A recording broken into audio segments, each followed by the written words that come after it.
Hello everyone, welcome to another lecture of cell signaling, and I am your educator Khushbu Bharadwaj. Today's topic is about the phosphoinositide signaling, which is the IP3 and DAG signaling pathways. So these are most important signaling pathways, and these will also create your basic understanding of complex signaling concepts.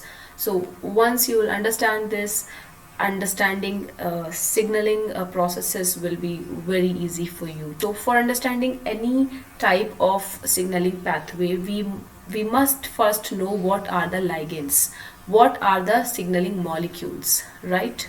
What are the signaling molecules, what information, who brings the informations to the receptor for calling out the signaling pathway. So first and the foremost thing to understand is what is a ligand of a particular pathway.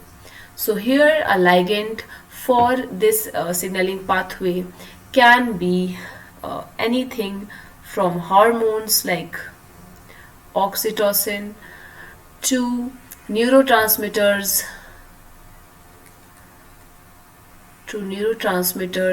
such as your epinephrine,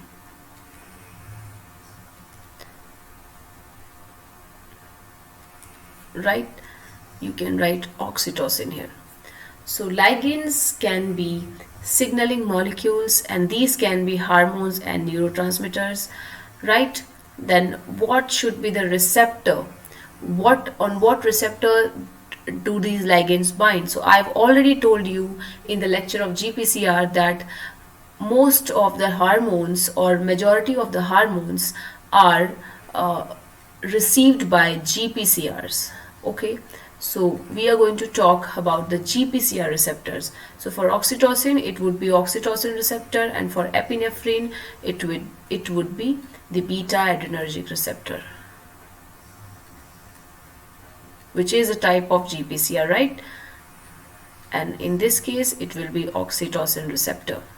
These are some few things which you have to keep in mind, that for IP3 DAG pathway, ligand should be hormones or neurotransmitters and receptors should be GPCRs. Okay. And what are the effector molecules, or what are the secondary messengers? What are the secondary messengers? The ligand which will bring the signal for the very first time is also known as the primary messenger, right? So because this brings the message to the cell for the very initial time, for the first time, then this ligand is primary signaling molecule. Once the receptor has received the information brought by the primary messenger, it is processed and it is further then proceeded, and molecules like secondary messengers are called.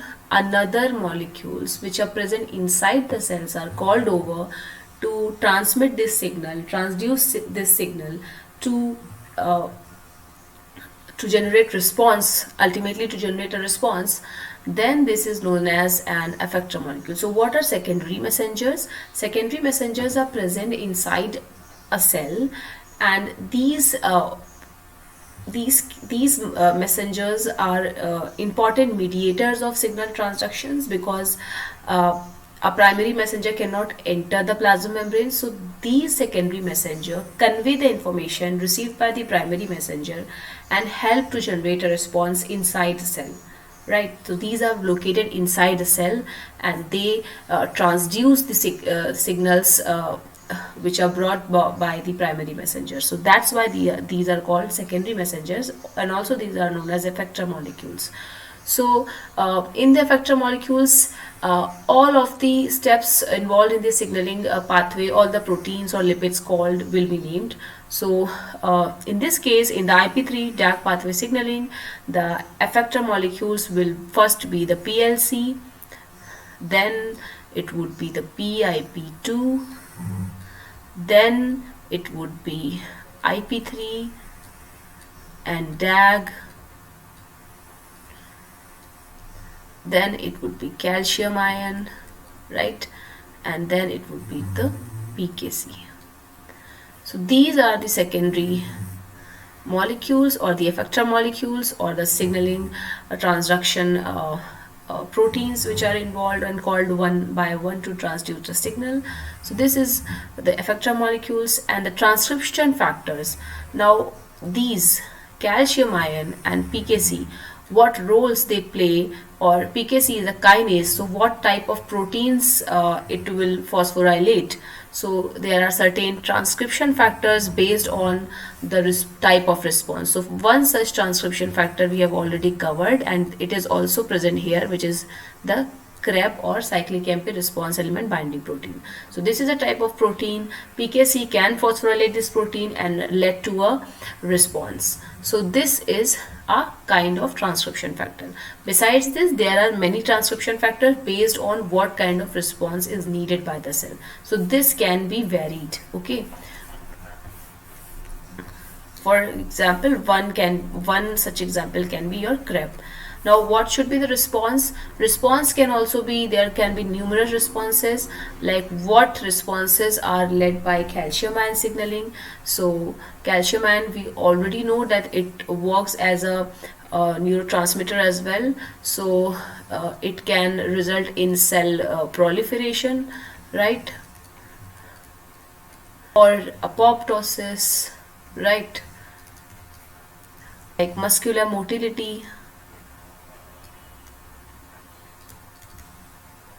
If it's a calcium signaling, we know that calcium is responsible for the mobility of muscles. So muscular mobility is in this signaling pathway. पहला काम जैसे सारे signalling pathways में होता है, first thing will be that there will be a signalling molecule that will bind on the ligand.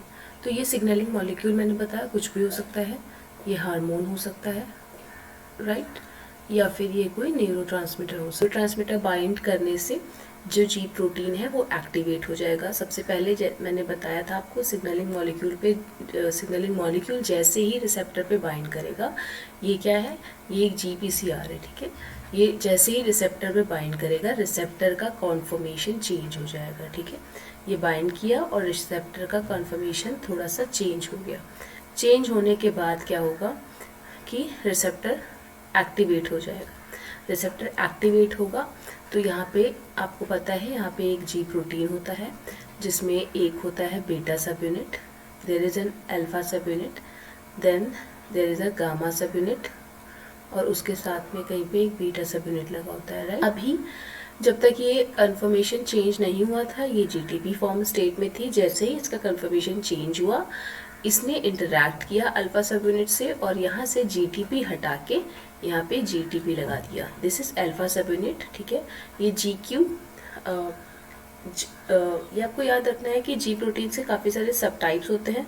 तो जो GQ सब टाइप होता है वो PLC बीटा सिग्नलिंग के लिए यूज़ होता है, ठीक है. PLC बीटा सिग्नलिंग के लिए यूज़ होता है GQ. ऐसे ही PLC के भी बहुत सारे फॉर्म्स होते हैं, PLC gamma, PLC delta. Okay, तो बेस्ड ऑन दैट आपका जी प्रोटीन भी बदलता रहता है. GQ जो सब टाइप होता है वो PLC बीटा के लिए स्पेसिफिक होता है. तो जहाँ जो नॉर्मल PLC बीटा सिग्नलिंग होती है उनमें आपको याद रखना है कि GQ सब यूनिट होती है अल्फा की. तो अब अल्फा से GDP हट के GTP बाइंड हो गया और अल्फा सब यूनिट क्या हो गई, एक्टिवेट हो गई. जब ये एक्टिवेट हो जाएगी तो ये इस ट्राइमेरस कॉम्प्लेक्स से अलग हो जाएगी, ठीक है. ये डिसोसिएट कर जाएगी पूरे जी प्रोटीन से, और डिसोसिएट करने के बाद, ये मेम्ब्रेन बाउंड है, ये डिसोसिएट होने के बाद क्या करेगी, ये फॉस्फोलाइपेज PLC बीटा को एक्टिवेट करेगी जाके, राइट. PLC बीटा क्या है, ये एक लाइपेज है, ठीक है. ये एक फॉस्फोलाइपेज है और इसका काम क्या है, ये फॉस्फोलिपिड्स को ब्रेक करता है, ठीक. फॉस्फोलिपिड को ये ब्रेक करता है. अब आप देखो एक और मॉलिक्यूल, ये है PI45 बिसफॉस्फेट, राइट. एक फॉस्फेट फोर्थ पोजीशन पे लगा हुआ है मॉलिक्यूल के, दूसरा फॉस्फेट 5th पोजीशन पे लगा होता है। ऐसे मॉलिक्यूल्स को हम कहते हैं जिनमें 2 अलग अलग लोकेशंस पे फॉस्फेट लगा होता है, ऐसे मॉलिक्यूल्स को हम कहते हैं बिसफॉस्फेट, राइट। तो ये है क्या, बिसफॉस्फेट क्या होता है, it is a phospholipid, right. आपने फॉस्फोटिडिल आइनोसिटॉल पढ़ा हो, उसका ही वेरिएशन है, उस पर फॉस्फोराइलेशन हो गया है आइनोसिटॉल पे, और तब आपको ये मिला है। इस PIP2 को ये PLC बीटा जो कि एक एंजाइम है, लाइपेज आपको पता है क्लास है एंजाइम का, राइट। ये जो एंजाइम है PLC जिसको G अल्फा ने एक्टिवेट किया है, ये एंजाइम इस PIP2 को क्लीव कर देता है, राइट। इस PIP2 को क्लीव कर देता है into the diacyl glycerol, right, and IP3। तो आपको ये चीज़ याद रखनी है कि ये जो PIP2 मॉलिक्यूल था, राइट, ये PIP2 मॉलिक्यूल इसको क्लीव कर दिया जाता है with the help of PLC beta into diacyl glycerol and IP3। Now PIP2 का पूरा स्ट्रक्चर देखिए तो इसमें एक मेम्ब्रेन बाउंड यूनिट है और एक हाइड्रोफिलिक यूनिट है। तो जो मेम्ब्रेन बाउंड यूनिट PIP2 की होती है, जिसमें लिपिड कंटेंट ज़्यादा होता है, वो डैग होती है, डाइएसाइल ग्लिसरॉल, राइट, ये मेम्ब्रेन बाउंड ही रहती है। और जो IP3 होता है जो कि सल्यूबल है, क्योंकि ये कहाँ प्रेजेंट है, ये साइटोसोलिक है, राइट, साइटोसोल में मूव कर जाता है। अब क्या होता है कि 2 अलग अलग तरह के सिग्नलिंग पाथवे यहाँ से रन होते हैं।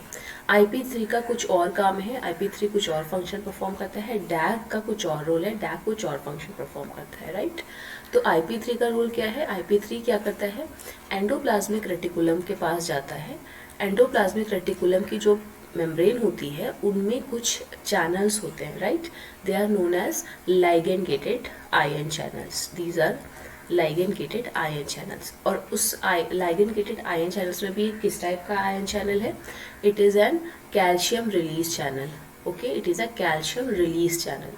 तो लाइगेंड कौन सा इस पे बाइंड करना चाहिए, IP3, ठीक है, ये IP3 यहाँ बाइंड करेगा, इसके गेट्स ओपन होंगे और यहाँ जो अवेलेबल कैल्शियम था ER में स्टोर्ड वो बाहर आ जाएगा और साइटोसोल में पहुँच जाएगा, राइट।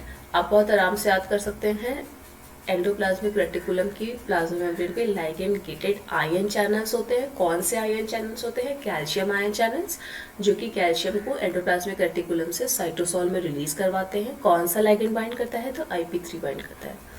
अब कैल्शियम आयन का कंसेंट्रेशन यहाँ पे सेल में ज़्यादा हो गया, ठीक है।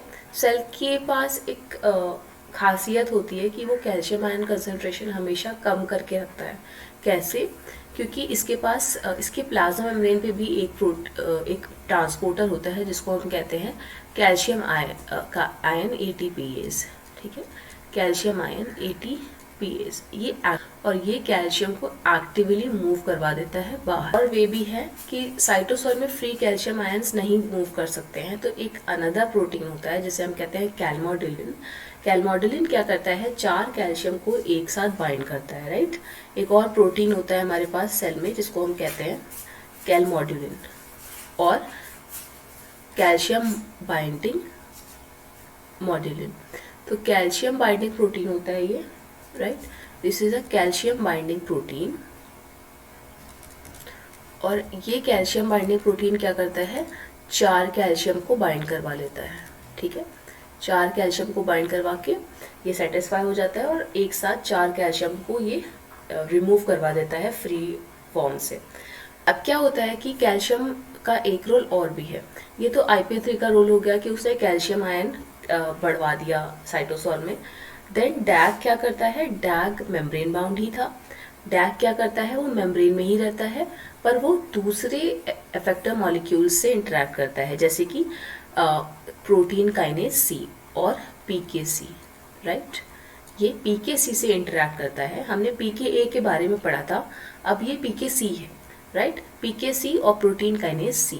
ये PKC जो होता है इसको कैल्शियम आयन बाइंड करके एक्टिवेट कर देता है।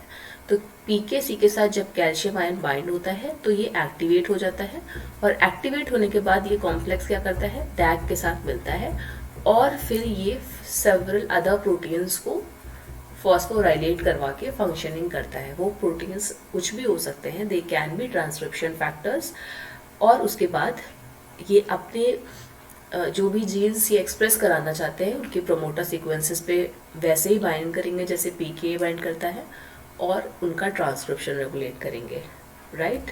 तो ये ओवरऑल इसका पूरा फंक्शनिंग है, कैसे सिग्नलिंग मॉलिक्यूल बाइंड करता है और क्या क्या फंक्शन इनकी सिग्नलिंग से परफॉर्म हो सकता है। नाउ होता क्या है, बहुत ही आसान और ये बहुत कॉम्प्लेक्स लग रहा होगा, लेकिन इसको समझने के लिए आप देखो फॉस्फेटिडिल आइनोसिटोल क्या होता है। फॉस्फेटिडिल आइनोसिटोल का ये स्ट्रक्चर है, ये एक मेम्ब्रेन लिपिड होता है, सबने इसके बारे में पढ़ रखा है, राइट। ये मेम्ब्रेन लिपिड होता है, इसमें एक फैटी एसिड चेन्स होते हैं, then there is a head which is polar. Now what happens, PI4 kinases को क्या करते हैं, as the name suggest fourth position which is this fourth position, इस पे फॉस्फोराइलेट कर देते हैं, राइट। फर्स्ट पोजीशन पे ये ऑलरेडी फॉस्फोराइलेटेड था, और यहाँ फर्स्ट पोजीशन से फॉस्फेट और फिर उसके बाद फैटी एसिड की चेन ये सब इस पे अटैच थे। अब ये फोर्थ पे भी फॉस्फोराइलेट हो जाता है, तो इसे बोल देते हैं हम PI4 फॉस्फेट और PIP। Now it is having 2 phosphates, right. Further PIP5 kinase क्या करता है, इसको 5th पोजीशन पे भी फॉस्फोराइलेट कर देता है। यहाँ पे पहले किया फिर यहाँ पे किया, तो इसको बोलते हैं PI4-5 बिस फॉस्फेट, ओके, बिस बिकॉज 2 डिफरेंट लोकेशन पे फॉस्फेट ऐड हुआ है, तो रिजल्टेंट मॉलिक्यूल जो बनता है उसको बोला जाता है PIP2। पहले आपके पास PI था, फिर एक और फॉस्फेट जुड़ा और फिर एक और फॉस्फेट जुड़ा, तो इस मॉलिक्यूल में 3 फॉस्फेट हो गए। अब ये जो फॉस्फेट है आप देख रहे हैं PIP2 कहाँ से बना है, फॉस्फोटिडिल आइनोसिटोल से बना है, जो मैं पहले बता रही थी आपको कि ये एक नॉर्मल मेम्ब्रेन लिपिड थी, उसी का मॉडिफाइड फॉर्म है PIP2। अब क्या होता है कि फॉस्फोलाइपेज एंजाइम वर्क करता है और इस बॉन्ड को क्लीव कर देता है राइट ओवर हेयर, राइट।